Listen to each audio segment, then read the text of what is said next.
Man, and up next here we have an amazing fight. Charles Johnson versus Josh Van. And Joshua Van is hopefully going to get back in the cage, man. I mean, he had 4 fights already booked this year that haven't materialized. But it seems like this one's going to happen. And he's leapt on the UFC fans' radars. He was 3-0 last year to start his UFC career. And the UFC was on the train too. I mean, they booked him versus Ulanbekov. They booked him versus Tatsuro Taira. But those fights just didn't end up materializing. I mean, he had to make weight on June 15th versus Ulanbekov, and then Ulanbekov missed weight, so that fight didn't end up happening. And now 1 month later, Van's going to have to make that cut down again. So hopefully there's no ill effects from having a long training camp. Hopefully he didn't overtrain. Hopefully the 2 weight cuts aren't an issue. But 22 years old, Van's probably going to be ready to go. And Charles Johnson, since signing the UFC, has been one of the most active and fun to watch flyweights in the company. He's been up and down performance-wise. He's 4-4 in his 8 fights. But almost all of his fights have came against good competition. And he's been looking really good recently. He's won 2 fights in a row. And both of them have came in 2024. So he has some momentum. He's been staying active. And it seems like he has still title aspirations, and he's putting everything into his training, and he's going to be ready to go. I mean, he's 11 years older than his opponent here, so halting Van's momentum will be probably his most impressive UFC win to date if he could do it, and I think Johnson's going to be motivated and on point, so this is going to be a banger. Josh Van, elite striker. He brings insane pressure and throws really excellent punching combinations. He attacks the body, some of the best in the UFC even, and he throws crazy volume.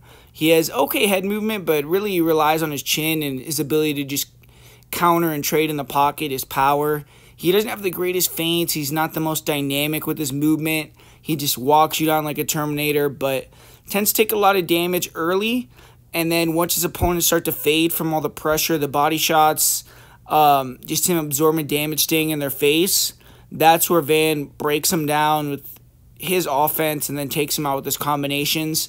This, to me, though, is going to be the best striker that Van has ever fought, and they're a guy that's rangy and long, and that's given Van some issues in previous fights. Josh Van has had a lot of adversity in his career in the UFC, even though he's gotten these wins. He's had, I believe, 3 first rounds and lost all 3.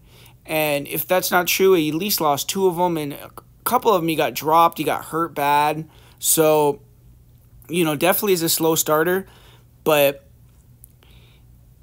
if he can get out of that early going, he tends to take over and dominate. But Van, decent grappling for as fresh as he is. He hasn't been wrestling or grappling for long at all. He has aggressive jiu-jitsu. You could tell his scrambles are pretty good. But he's the type of fighter to get taken down. But when he gets up, he's pouring on the pressure immediately. He's looking to break you. And if he can get on top, he has heavy ground and pound. But I feel like his clinch game is going to be tested here. Devin Jackson easily took Van down in a clinch 3 years ago, and Van got fatigued. If Johnson can use his length to get Van to chase, he could then clinch and maybe get a couple of takedowns, get to the back, land knees, land elbows, rack up some control time. And after Johnson does that, then maybe that could make the striking more competitive with Johnson slipping and ripping and staying at range. Because I think if it's just a pure stand-up fight, Josh Van's probably going to win that.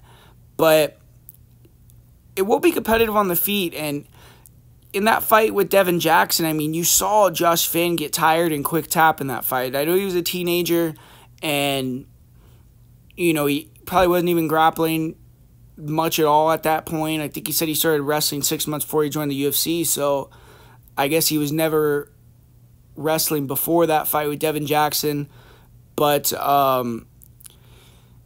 just the fact that he quick tapped like that and gassed so hard, that just gives me a little bit of cause to pause, because it's like, that quick could be brought out of you again, and Van's a warrior. He's like a guy that's super tough, and when he can keep it stand up, his cardio is phenomenal. But that's just kind of sticking in the back of my head a little bit. But his opponent, Charles Johnson, super skilled, experienced veteran. He needs to bring all his tools for this fight.